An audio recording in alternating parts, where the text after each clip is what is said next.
When the Republicans say we want to look at the FBI, and God knows there is a pattern, a factual, evidentiary pattern of misconduct by the FBI, directing its attacks on Republicans, on Trump, on pro-lifers, on parents, and so forth and so on.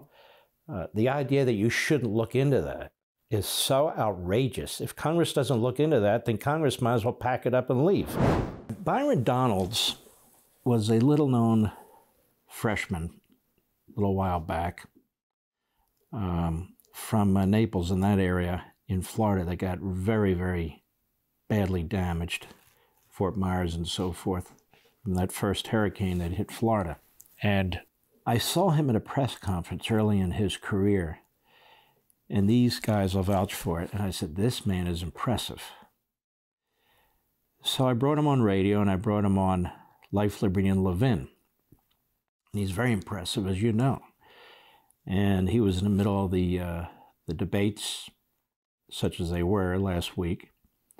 And one of the individuals who was nominated to be Speaker, after he voted twice for McCarthy to be Speaker. But in any event, he is a leader, and a future big leader, in my view.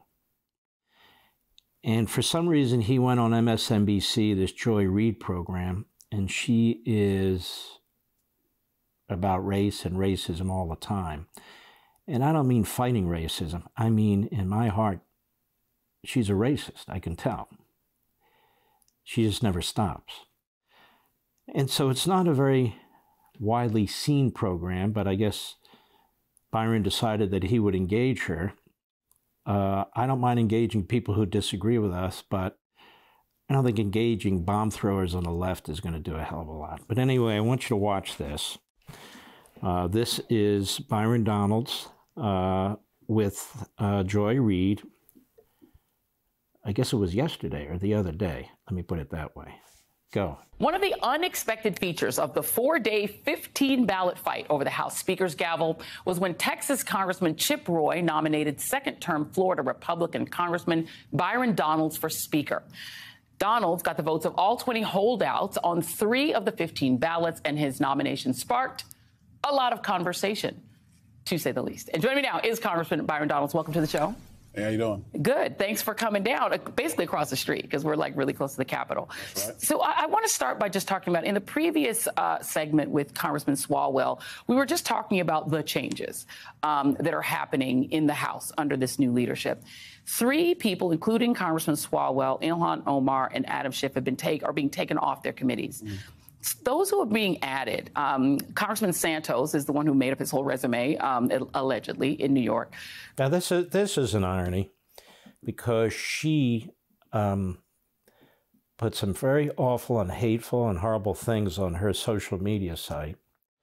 And then when she was caught, after she became an MSNBC host, she said that somebody did it and she never did it. So she lied through her teeth. It was looked at, and they didn't find any third party that had broken into her social site like somebody cared and put those statements on there. So we don't need lectures from her. Whatever you think of this guy Santos, we didn't need lectures from her about people who are liars. Go. Paul Gosar, whose family have said he's a white supremacist, attended sort of meetings of white supremacy and got kicked off his committee. Gosar is not a white supremacist.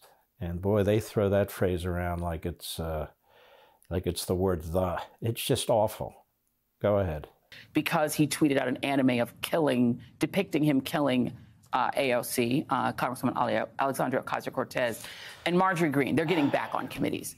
I just wonder what you think of that. Do you think that that is a good look for the Republican Party? No, I think going back on committees is what should happen. Look, what we told Democrat leadership when they went down this pathway of removing members from committee is basically saying you should not do that, because if it's good for the goose, it's good for the gander. Let's be very clear. Ilhan Omar has said things that are reprehensible. hold on. Let me finish. She has said terrible things about the Jewish community, so much so that resolutions had to go to the House floor about them, and they were watered down. With respect to Eric Swalwell and to the other gentleman, that's something for Speaker McCarthy to speak to in more detail, because he's going to make those decisions. But we were very clear in the 117th Congress.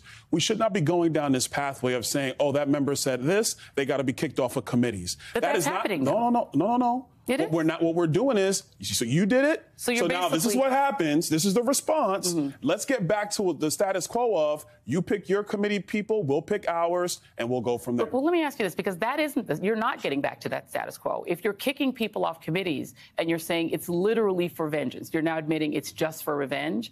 That doesn't sound like getting back to the status quo. It sounds like using committee leadership for vengeance. But that's what you just said. If you want to change the rules, then we'll live by your rules. I don't think we should do that. But if you want to change the rules that the House of Representatives has lived under since the beginning of the Republic, and now you're going to change them because you didn't like what somebody said. I don't think that's a change in the rules. That's happened before. You know what? I'm letting you know.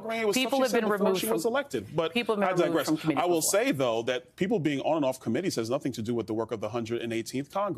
We are actually going to get to border security. We're going to get to energy policy. We have to go through debt ceiling. We're going to have to figure out a way to cut our spending, curtail our spending, because we're living well beyond our means. That is the work of the Republican conference in the next Congress. This other stuff, it's kind of a sideshow. It's not a sideshow because, unfortunately, it's kind of the show. So let's talk about some of the things that Republicans have said that they would actually like to do when they're talking about the agenda of the Republican Party. And this is what the chairs of the committees are saying that they're going to do. Representative Mike Rogers of Alabama says they're going to investigate woke social advocacy at the Department of Defense. That has nothing to do with the border or the budget. You've got... No, but that has to do with readiness. It has to do with free speech. It has to do with indoctrination. All those things. Go ahead. Of Texas, saying they're going to restructure entitlement programs and slow spending, which is what you just talked about. But that means they would like to, in some cases, cut, slash. Well, it could mean that in some cases they want to raise the age of eligibility. It could mean in some cases that people are going to have to contribute more in their younger age because these programs are going broke. Go ahead. Programs, Social Security, things that a lot of Americans depend on and paid into. Michael McCall of Texas. So then why did the Democrats destroy them and steal all the money out of the trust funds?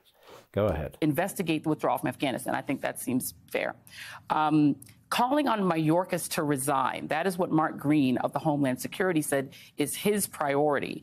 Calling on Secretary Mayorkas to resign. You've got Jim Jordan, who's leading Judiciary, leading a subcommittee to probe the, quote, weaponization of the federal government.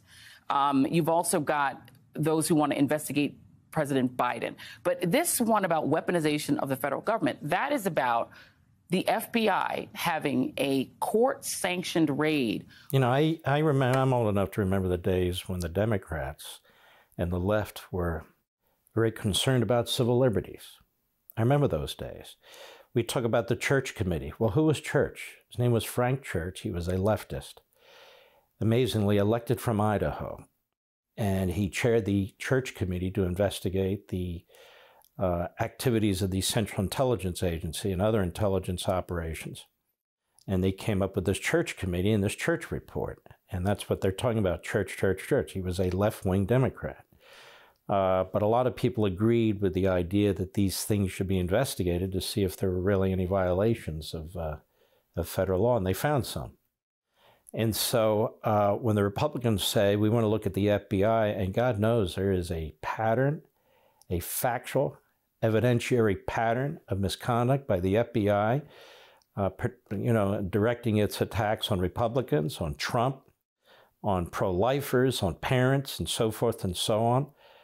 The idea that you shouldn't look into that is so outrageous. If Congress doesn't look into that, then Congress might as well pack it up and leave.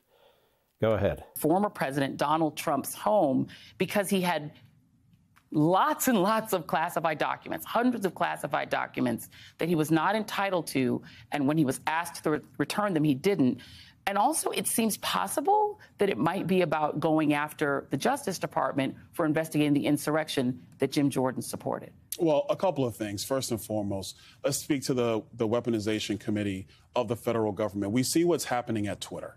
Twitter now is releasing documentation, ream after ream after ream, that elements of our government was actually in contact with Twitter about delisting comments, taking people off of Twitter overall. If that is not the federal government actually suppressing free speech in the United States, which is the First Amendment of the United States Constitution, Congress has a responsibility to investigate that. Number two, and I'm going to jump around to a couple of the members that you discussed. Mike Rogers on armed services. One of the reasons that we have to get into some woke policies at the Department of Defense is because recruitment is down at the Department of Defense. If our military is not prepared to deal with battles in the future because recruitment is down, shouldn't we go in and investigate all the things that Wait, hold on a second. No, hold on. What are woke policies at the Department of Defense? Here is what I'm telling you. If there are issues at the Department of Defense that are decreasing recruitment, because the numbers are crystal clear at this point, and we have many members of our military who have complained about some of the programs that are going on at DOD. We have a responsibility to get to the bottom of that. My friend Jody Arrington, who's going to chair budget, he wants to look into the budget and also look into entitlements. Do you know that Social Security is going to be insolvent in 2035? It is not going to be. That is not true. That is actually not true. No, it actually is true. In fact, the trustees of the Social Security program have said so. There are literally trustees of these programs, Social Security and Medicare among them. And they put out a report once a year. It goes to the Speaker of the House, goes to the Majority Leader, goes to the Minority Leader. It goes to the Majority Leader in the Senate, goes to the Minority Leader in the Senate, goes to the President of the United States. I've read them. And that's exactly what they said. Go ahead. Now, Joy, it's actually I'm a not true. Professional. It's actually not, but it's actually not true. In the financial community, that's actually not true. That's actually not true. Will go and solve. So she has said at least half a dozen times that's actually or factually not true. She doesn't even know what the hell she's talking about. Want to see more? Sign up for LevinTV.